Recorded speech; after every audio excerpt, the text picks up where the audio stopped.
तेरी शादी होने वाली थी, उसका क्या हुआ? अभी कहाँ, उसका अगले साल। कृष्णा, पीछे कुछ है, चल देखते हैं। जी उस्ताद।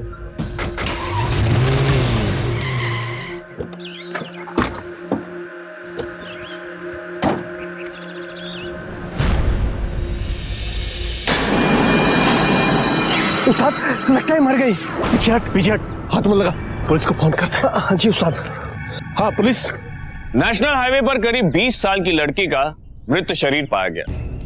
क्या उसका एक्सीडेंट हुआ था या फिर किसी ने ऐसा दिखाने के लिए उसकी हत्या के बाद उसे हाईवे पर छोड़ दिया था? सवाल कई थे, लेकिन इतना तो तय था कि उसकी मौत सामान्य नहीं थी, क्योंकि जिस हालत में वो मिली थी उसे देखकर साफ पता लगता था कि उसकी मौत से पहले उसे बहुत तकलीफ दी गई थी। जिस दिन हाईवे पर लाश मिली, उसके परिवार वालों ने उसी दिन सुबह उसके गुमशुदा होने की रिपोर्ट थाने में दर्ज करवाई थी।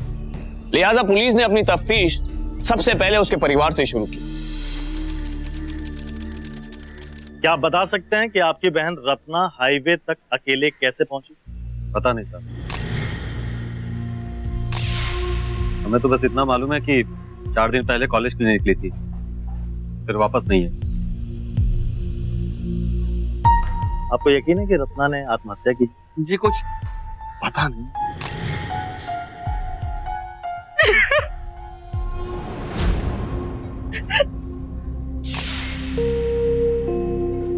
आप बताइए।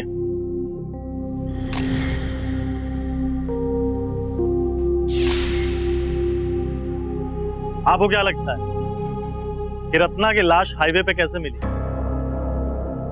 क्या हुआ होगा उसके साथ? कहीं उसका किसी लड़के के साथ कोई चक्कर तो नहीं था जिससे वो मिलने गई हुई हो? और फिर नहीं साहब, हमारी बहन ऐसी नहीं थी, और वैसे भी हमारे खानदान में लड़कियां ये बाहर जाके लड़कों लड़कों से मिलने जैसा काम नहीं करती साहब। वो रत्ना कॉलेज से साहब ऐसे रो रो कर बताएगी तो कुछ समझ में नहीं आए। हम बता रहे ना साहब। अच्छा, लेकिन मुझे लगता है कि आपकी भाभी कुछ और ही बताना चाह रही है।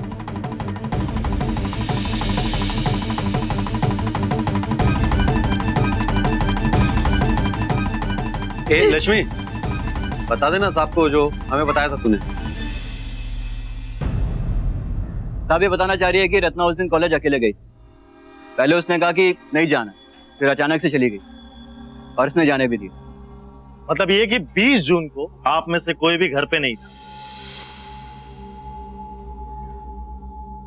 और लक्ष्मी जी घर पे अकेली थी, इसीलिए रत्ना कॉलेज अकेले गई थी।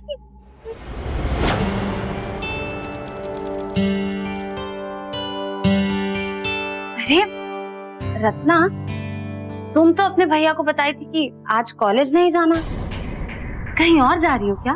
भाभी कॉलेज जा रही हूँ। लेकिन अगर तुम्हारे भैया लोग आ गए, उनको पता चल गया, वो बहुत गुस्सा करेंगे। भाभी जल्दी आ जाऊंगी, 3 बजे से पहले। तुम तब तक संभाल लेना भाभी, प्लीज।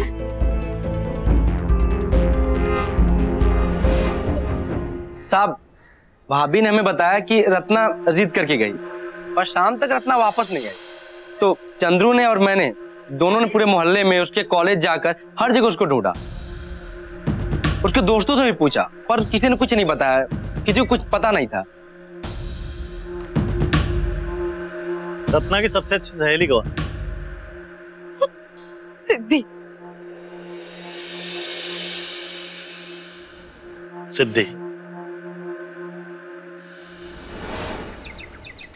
सिद्धि, तुम और रत्ना दोनों कॉलेज में हमेशा साथ ही रहती थी ना?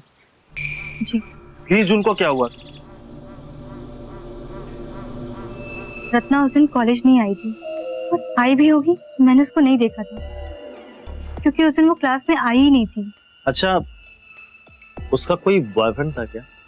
मतलब किसी लड़के के साथ उसका कोई चक्कर वक्कर था? चक्कर तो नहीं था सर, पर हाँ एक लड़का था सूरज, जो उसको बहुत पसंद करता था। जब भी हम और रत्ना कॉलेज के बाहर जाकर पानी पूरी खाते या चाट खाते, वो लड़का सूरज उसके पीछे आया। रत्ना सुनो ना, कब से तुम्हारा पीछा कर रहा हूँ मैं। एक बार एटलीस्ट ये लेटर तो ले लो, देख तो लो इसमें क्या लिखा हुआ है। सूरज मत आ मेरे पीछे, कहीं मेरे भाइयों ने देख लिया तो वो लोग तुझे बहुत मारेंगे। उनको ये सब बिल्कुल पसंद नहीं है। रुको रत्ना, तुम तो मुझे पसंद करती हो ना, सच्ची बता, एक बार ये लेटर लेके देख तो लो इसमें क्या लिखा हुआ है।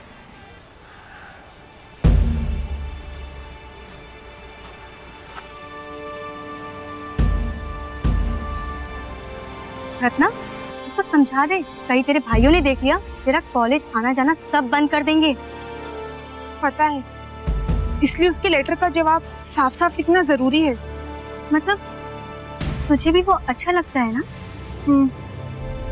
पर उससे क्या होता है, कभी उससे मिल तो नहीं सकती। अच्छा, ये भी हो सकता है कि उस दिन रत्ना कॉलेज के बहाने सूरज से मिलने गई हो। नहीं सर, रत्ना ऐसी लड़की बिल्कुल नहीं थी। उसको कभी अगर सूरज से मिलना भी होता वो मेरे साथ या बिंता के साथ जाया करती थी, नहीं तो वो अपनी भाभी के साथ जाया करती। तो इसका मतलब रत्ना की भाभी सूरज को अच्छे से जानती थी। जी, रत्ना अपने कॉलेज की सारी बातें अपनी भाभी को बताया करती, क्योंकि उन दोनों की अच्छी बनती थी। रत्ना की माँ भी नहीं थी और ना ही उसकी कोई बड़ी बहन थी, इसीलिए। तुम्हें लगता है कि रत्ना ने आत्महत्या की होगी और सूरज वाली बात को लेकर वो परेशान थी क्या? परेशान तो थी सर, क्योंकि उसके घर वाले उसकी शादी तय कर रहे थे और जहां तक हमें याद है उसकी शादी तय हो भी गई थी। पर रत्ना आगे पढ़ना चाहती थी। ओके। अच्छा सिद्धि, ये क्या नाम क्या था लड़के का? सर सूरज। हाँ, सूरज कैसा लड़का था? क्या वो रत्ना को कोई नुकसान पहुंचा सकता था? उसके बारे में हमें नहीं पता कि हमारे कॉलेज में लड़कों का आना जाना बिल्कुल मना था। और सूरज ने रत्ना को कब देखा, कब उसे पसंद करने लगा, ये हम भी नहीं जानते। पर हाँ सर, रत्ना भी सूरज के बारे में ज्यादा नहीं जानती थी, सिर्फ इतना कि वो यहाँ पर डिप्लोमा कर रहा था। सिंह, ये जो बॉयफ्रेंड वाली नई बात सामने आई, तो तुम एक काम करो, रत्ना के घर जाओ और उससे पूछताछ करो। सूरज को थाने बुलाओ, मुझे उससे कुछ बात करनी है। जी सर। बहू जरा प्याज तो काट कर लाना।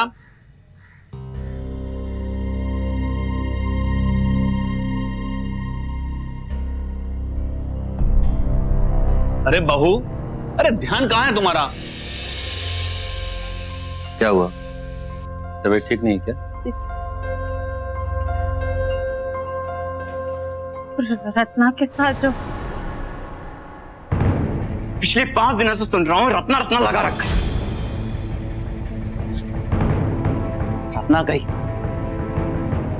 अब वो वापस नहीं आएगी। और तुम नहीं भेजा था उस दिन कॉलेज से? ये रोने का नाटक बंद करो, नहीं तो। ए चंद्रू, इस तरह से बात नहीं कर सकता अपनी भाभी से तू। वो पेट से, इसलिए हर बात का ज्यादा सदमा लग रहा है, और वैसे भी उसकी तबीयत खराब रहती है। तो समझा दो इन्हें कि अपना मुंह बंद रखें और अपने काम से काम रखें। हाँ ठीक है।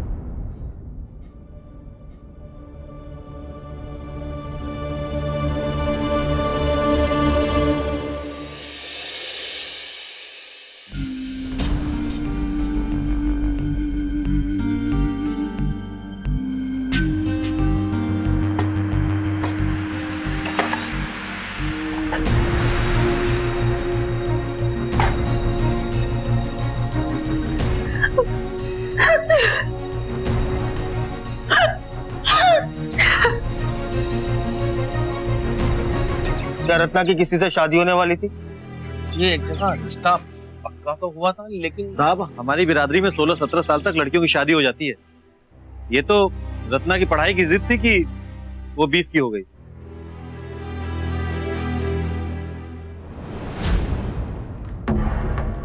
आप बताइए,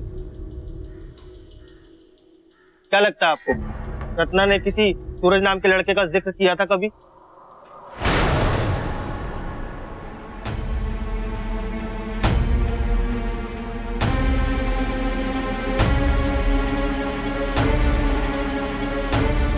आप झूठ बोल रही हैं।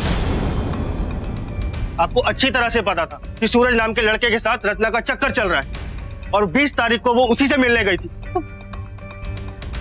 वो मुझे ऐसा कुछ बता कर नहीं गई थी। सच बताइए, क्या रत्ना का सूरज नाम के लड़के के साथ चक्कर था? ए लक्ष्मी, जा चाय लेके आ साहब लोगों के लिए।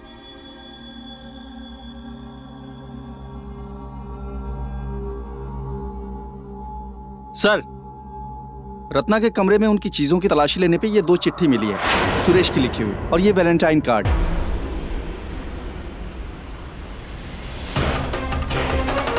सबूत तो आप लोगों के घर में ही मौजूद है कि रत्ना और सूरज एक दूसरे को पसंद करते थे, वरना रत्ना सूरज की चिट्ठियां संभाल के क्यों रखती?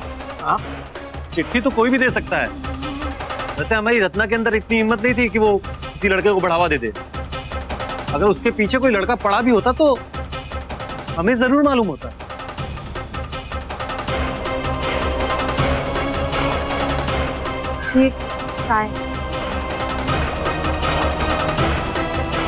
देखिए, कभी आपने रत्ना के पास ये चिट्ठी और कार्ड देखे थे?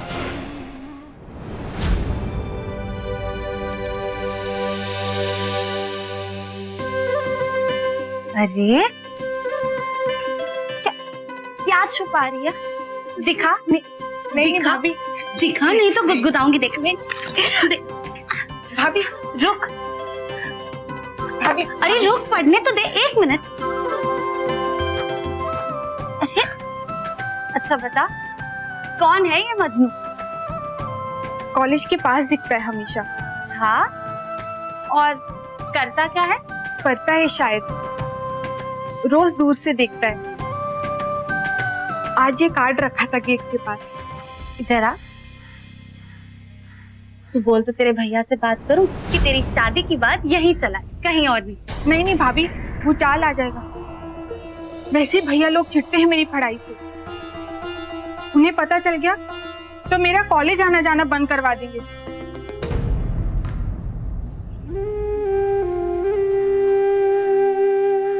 सूरज का क्या करेगी? करना क्या है, बस कार्ड देखकर खुश होती रहूंगी, और कुछ नहीं हो सकता। नहीं, मैं इन चिट्ठियों के बारे में कुछ नहीं जानती।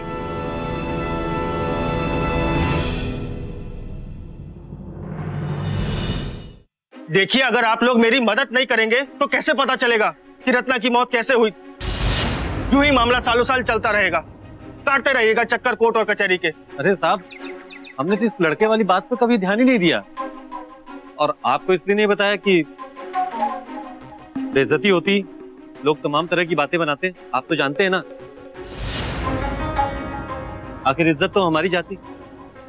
इंस्पेक्टर साहब, आपसे हाथ जोड़कर विनती है कि इस बात का जिक्र हर वक्त करना। हम शरीफ लोग हैं, ऐसा होने से हमारी बहुत बदनामी होगी समाज में।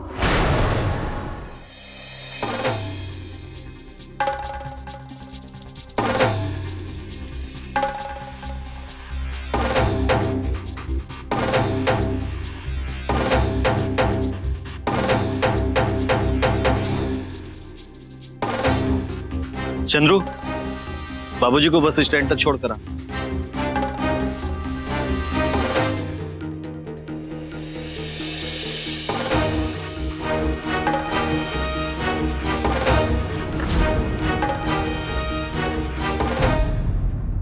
सिंह, तुम्हारी बातों से मुझे लग रहा है कि रत्ना के घर वाले हमसे अब भी कुछ छुपा रहे हैं।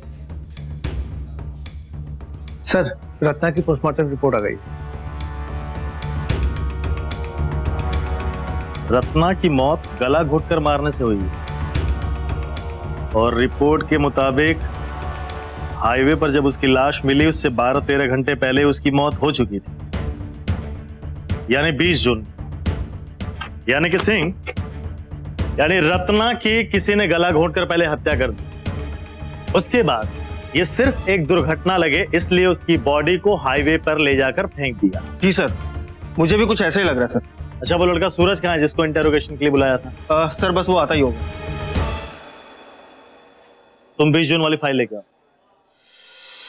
पोस्टमार्टम की रिपोर्ट के बाद मामला साफ लगने लगा। इंस्पेक्टर विक्रम का शक सही निकला था कि रत्ना को मारा गया था। उसकी मौत खुदकुशी करने से या किसी एक्सीडेंट में नहीं हुई थी। रत्ना के भाइयों के मुताबिक इसमें सूरज का हाथ हो सकता है, लेकिन सूरज रत्ना को क्यों मारेगा जब वो उससे चाहता था? या फिर कहीं सूरज के अलावा भी कोई था जिस पर अभी तक किसी का ध्यान नहीं गया? पुलिस को उम्मीद थी कि सूरज इस केस की अहम कड़ी था। रत्ना की मौत का शक सबसे ज्यादा तेरे ऊपर था, इसलिए जो कुछ कहना सोच समझ कर कहना।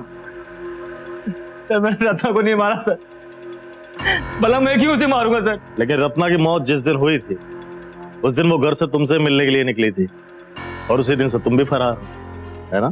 सर जब मुझे पता चला कि रत्ना की अचानक मौत हो गई है और पास के हावे पे उसकी लाश मिली है सर, तो मैं बहुत घबरा गया था। मुझे लगा अब सब लोग मुझे ही ढूंढेंगे और फंसा देंगे। सब कौन? तो उसके तीनों भाई, वो तीनों बहुत खतरनाक है सर। रत्ना भी उनसे बहुत डरती थी। एक बार उन्होंने मुझे उसके कॉलेज के पास देखा तो बहुत मारा था, और उसके बाद मैंने रत्ना को चिट्ठी लिखी थी कि कॉलेज के पास वाले बस स्टैंड पर मुझे मिलना। उस दिन 20 तारीख थी सर। मेरा प्लान था कि मैं रत्ना को लेकर जबलपुर चला जाऊंगा। अपने माँ पापा को मैं समझा लेता, लेकिन पता नहीं क्या हुआ। रत्ना को चिट्ठी मिली भी या नहीं पता। मैं बस स्टैंड पर 1 बजे से वेट कर रहा था। मैंने 2 घंटा वेट किया सर उसका, पर वो नहीं है। फिर मैं कॉलेज गया, वहां भी नहीं दिखी सर। लेकिन इसका क्या सबूत है कि रत्ना तुम्हें पसंद करती थी?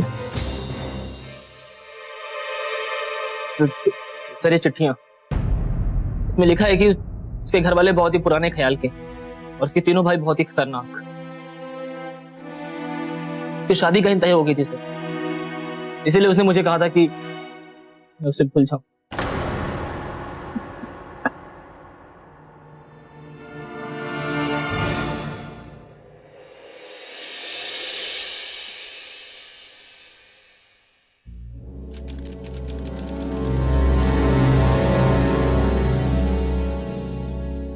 ले दूध पी। जी नहीं, मुझे नहीं पीना। दूध पीने से चक्कर सा आता है। ये दूध तेरे लिए नहीं, मेरे बच्चे के लिए। ले।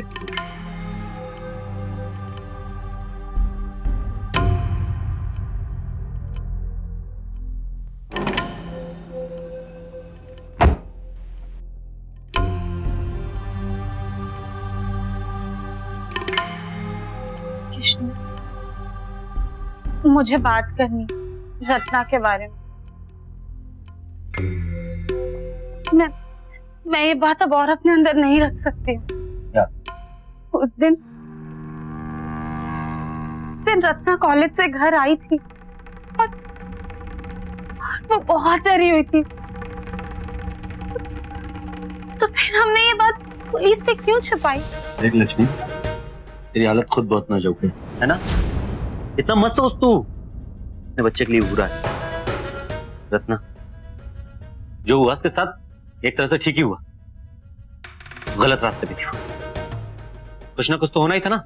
नहीं कृष्णु, चंद्रू और भरत ने जो किया वो बहुत गलत है। लक्ष्मी देख, कान खोल के सुन ले तू। अगर इस तरह जनानी वाली हरकत की ना तूने तो घर में बहुत कलेश होगा। हम भाइयों के बीच फूट डालने की कोशिश की तो तुझे मैं अपने साथ रखने वाला नहीं। चलता हूँ तेरे मैके, छोड़ आता हूँ तुझे। उस दिन आराम से रह और अपने होने वाले बच्चे का भी ख्याल रख। एक बार जब देखो तब रत्ना रत्ना।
तो क्या सूरज सच कह रहा था? उसका रत्ना की मौत से कोई ताल्लुक नहीं था। ऐसा भी तो संभव है कि उसने रत्ना के भाइयों का गुस्सा उस पर निकाला हो और उनसे बदला लेने के लिए उसकी हत्या कर दी हो। पुलिस यहां इस केस को सुलझाने की पूरी कोशिश कर रही थी और वहां रत्ना के परिवार में कुछ और ही चल रहा था। रत्ना की भाभी लक्ष्मी क्या छुपा रही थी? रत्ना अपने भाभी के काफी करीब थी और उसकी मौत का सबसे ज्यादा दुख परिवार में लक्ष्मी को ही था। तो क्या वो कुछ ऐसा जानती थी जो घर वाले छुपाना चाहते थे और इसीलिए उन्होंने उसे उसके मायके भेज दिया?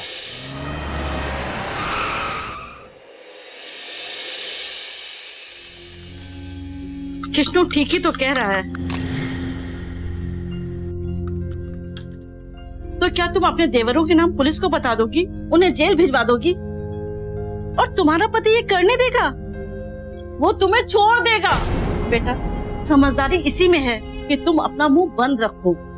और तुम्हारा पति तो वहां पर था नहीं, उसकी तो कोई गलती है नहीं, फिर तुम इन सबके बीच में क्यों पड़ रही हो? लेकिन माँ,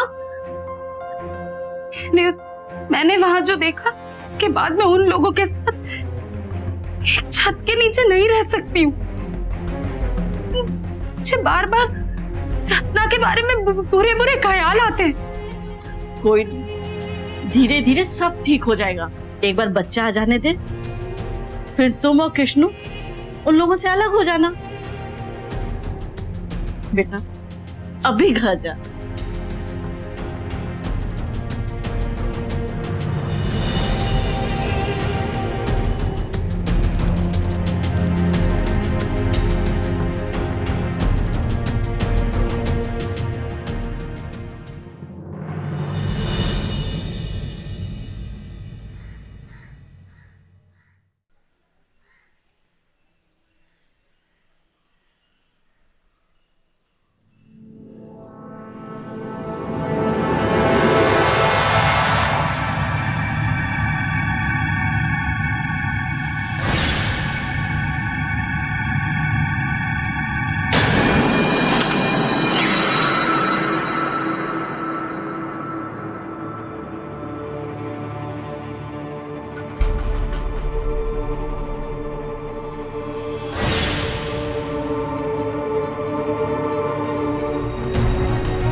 आज रात के खाने में कुछ अच्छा बनाना। मैं बाजार जाकर कुछ मसालेदार लेकर आता हूँ। ये रोज रोज मातम का खाना खाकर हाजना बिगड़ गया, वो भी उस बेशर्म रत्ना का। मैं सब जानती हूँ। तुमने और भरत ने जो किया है, मैंने सब कुछ देखा। उस रात तुम दोनों ने मिलकर रत्ना को मार डाला था।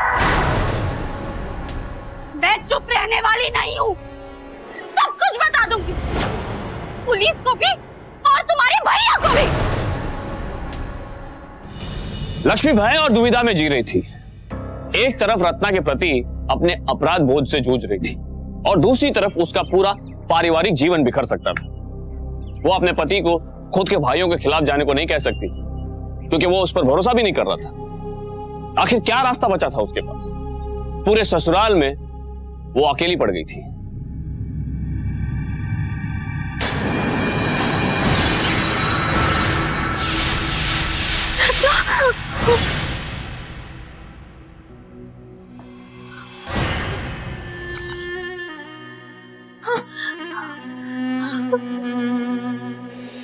देखो भाई, तुम्हारी बीवी हमें धमकी दे रही है कि पुलिस में हमारा नाम दे देगी और तुम कुछ कर नहीं हो, शांति से बैठे हुए हो। मैंने उसे समझा दिया अच्छे तरीके से, कुछ नहीं बोलेगी वो। अरे कैसे नहीं बोलेगी भाई, उसने आज ही हमको धमकी दी है। अच्छा, काका वो छोड़ो, एक बात जान लो, तुम्हारी बीवी बहुत फिरफिरी है, उसका कोई भरोसा नहीं है। तुमको क्या है, ये तो बच जाएंगे, हैं? फंसेंगे हम। कैसे उसने इनको देखा नहीं है? ये तो बोल कर आए थे ना कि हम वो जबलपुर जा रहे हैं। उसने मुझे नहीं देखा, तुम दोनों को देखा। क्यों? क्योंकि गलती तेरी है चंद्रू। तुमने उसके दूध में नशे का पाउडर मिलाया ही नहीं होगा। वाह वाह, हम भुगते हैं, सारी गलती हमारी है और इनकी कोई गलती नहीं है। सही बात है, हमारी गलती है क्योंकि इनकी मुमताज महल की हमने सेवा नहीं की, दूध नहीं पिलाया उन्हें और इनकी कोई गलती नहीं है। एक बंडल सा प्लान बनाए और अपने जबलपुर निकल लिए और अपनी बीवी को संभाल नहीं पा रहे। वाह, बहुत अच्छा भैया, बहुत अच्छा बात की है। एक बात बताइए, रामचरण सेठ से रत्ना के लिए पैसा लिया तुमने? हाँ। अरे छोड़ो, उसका शादी का बात पक्का किया तुमने और हमारी गलती बता रहे हैं। और रत्ना को घर से बाहर जाने दिया तुम्हारी बीवी ने उस लौंडे से मिलने के लिए। तो गलती किसकी? हमारी। सारी गलती आपकी। ठीक है, गलती हमारी है ना, तो इसको सुधारेंगे अभी हम ही। बस थोड़ा रुक जाओ, मेरा बच्चा आ जाने दो, फिर इस लक्ष्मी से भी निपट लेंगे। अरे कैसे निपट लेंगे भैया? कहीं वो पहले जाकर पुलिस के सामने मुंह खोल दी तब? मुंह तो तब खोलेगी ना जब यहां से बाहर निकलेगी। 24 घंटे उस पर नजर रखो।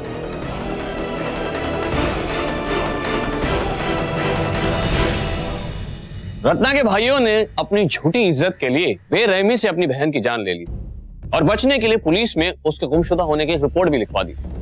इससे साफ जाहिर होता है कि इनमें आपराधिक मानसिकता पहले से ही मौजूद थी, यानी क्रिमिनल टेंडेंसी। लक्ष्मी को लग रहा था कि उसका पति इसमें शामिल नहीं है, लेकिन अब उस पर क्या बीतने वाली थी?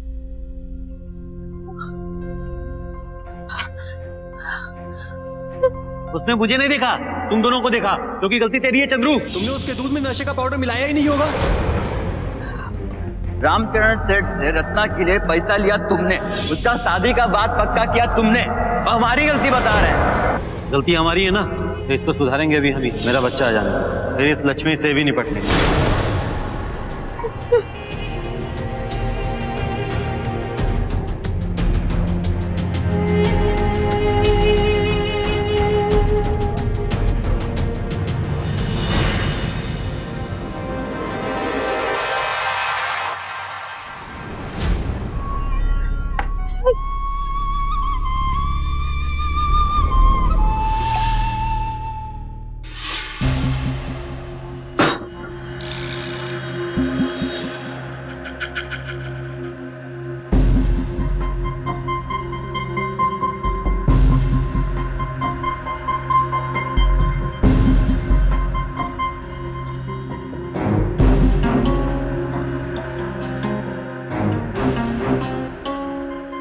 कैसे भी यहाँ से निकलना होगा, नहीं तो यही आदमी मुझे और मेरे बच्चे दोनों को मार डालेगा।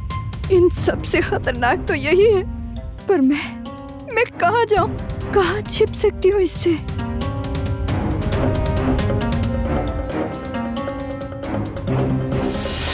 जिस पर सबसे ज्यादा भरोसा हो वही भरोसा तोड़ दे तो इंसान के पास सिवाय खुद के और किसी का सहारा नहीं बचता। लक्ष्मी की स्थिति भी कुछ ऐसी ही थी।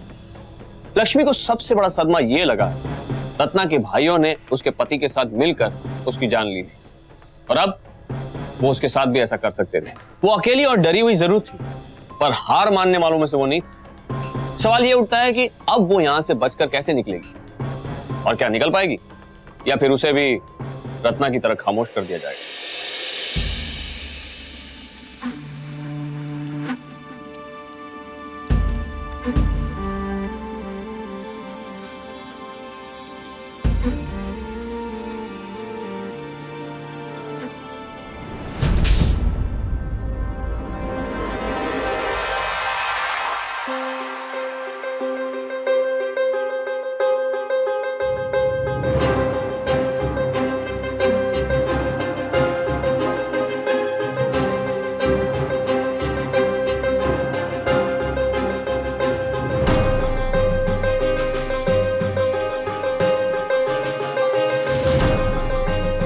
क्योंकि गलती तेरी है चंद्रू। तुमने उसके दूध में नशे का पाउडर मिलाया ही नहीं होगा।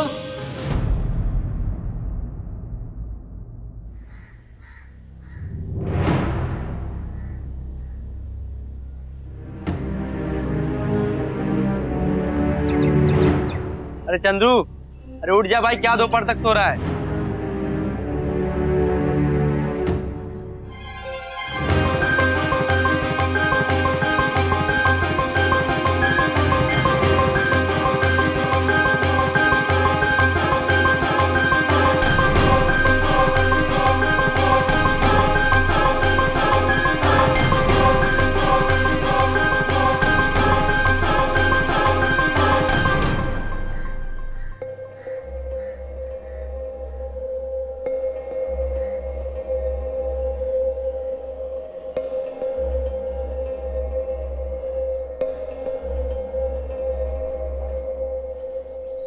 चंद्रू, ये चाय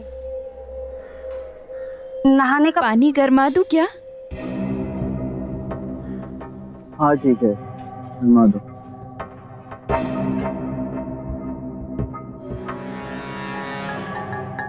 भरत, चाय। दो।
चाय और बिस्किट भी लेके आओ।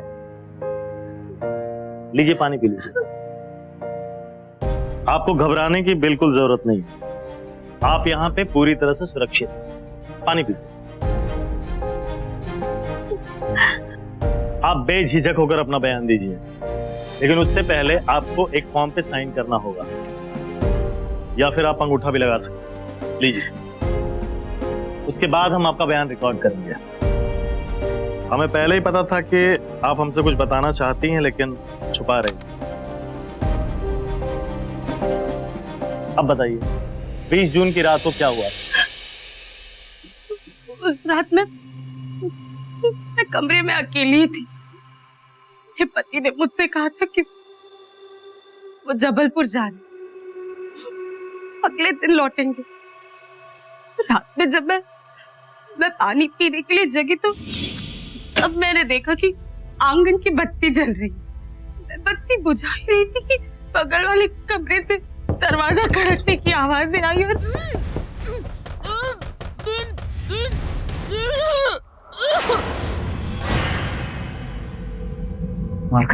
भरत, तू चादर लेकर आ, इसको लेके चलते हैं।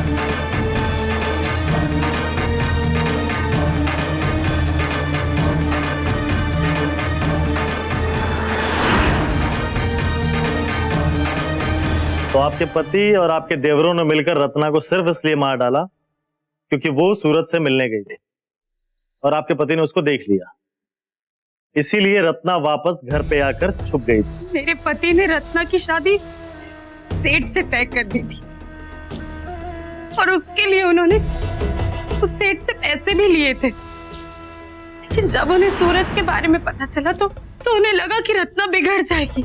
अगर वो सचमुच सूरज के साथ भाग गई तो पूरे परिवार की बदनामी होगी। मुझे लगा था मेरे पति सब में शामिल नहीं है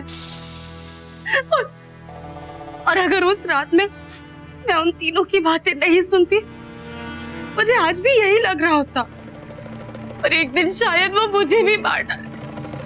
लेकिन उस रात कमरे में भरत और चंद्रू के साथ वो ही थे।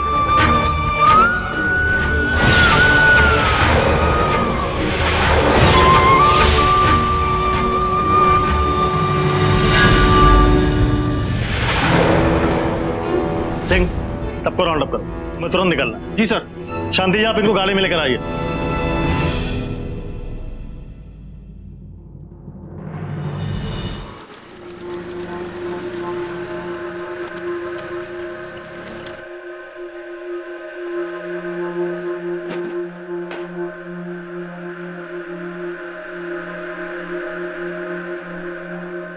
क्या हो गया इन दोनों को? अरे लक्ष्मी, एक गिलास पानी ला और गरम चाय भी।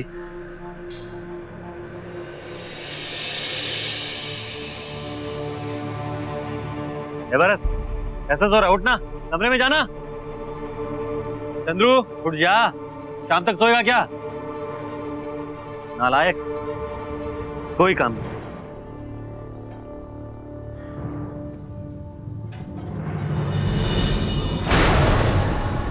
लक्ष्मी, ए भरत, लक्ष्मी, अरे कहां मर गई? कहां मर गई ये लक्ष्मी? लक्ष्मी, अरे लक्ष्मी, अरे चंद्रू, अरे चंद्रू, ए चंद्रू, भाभी कहां है तेरी? भाभी कहां है तेरी? अरे भाभी कहां है? ए भरत, भरत, अभी उठ, भाभी कहां है तेरी? क्या भाभी कहाँ है? अरे वो पानी गर्म कर रही है। अरे पानी गर्म करने नहीं गई बेवकूफ,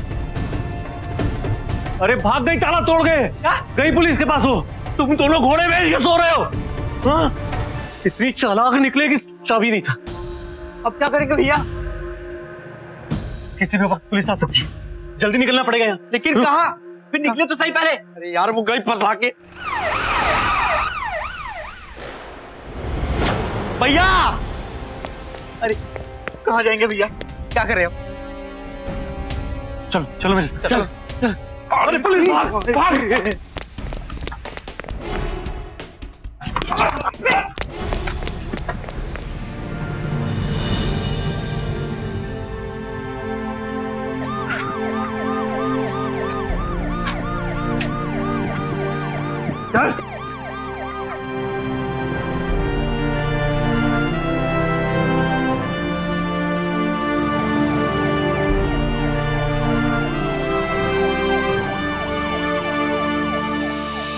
हर भाई पर बहन की रक्षा का जिम्मा होता है और रत्ना के तो 3 भाई थे, लेकिन ये कैसे भाई थे जो झूठी शान के लिए अपनी ही बहन के हत्यारे बन गए?